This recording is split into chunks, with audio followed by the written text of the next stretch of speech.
അപ്പോൾ അതെല്ലാവർക്കും ഇഷ്ടപ്പെട്ടെന്ന് വിചാരിക്കുന്നു. ഇഷ്ടപ്പെട്ടാൽ തീർച്ചയായും ലൈക്ക് ചെയ്യുക, ഷെയർ ചെയ്യുക, സബ്സ്ക്രൈബ് ചെയ്യുക. അപ്പോൾ എല്ലാവർക്കും മെറി ക്രിസ്മസ്. ടാറ്റാ. നമ്മൾ ക്രിസ്മസിന് വകയായിട്ട് കേക്ക് മുറിച്ചു, ഞാനും എൻ്റെ ഫ്രണ്ട്സെല്ലാം കൂടിയിട്ട്.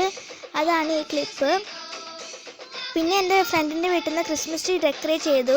അത് ഞാൻ കാണിച്ചു തരാം ആ ക്ലിപ്പ്.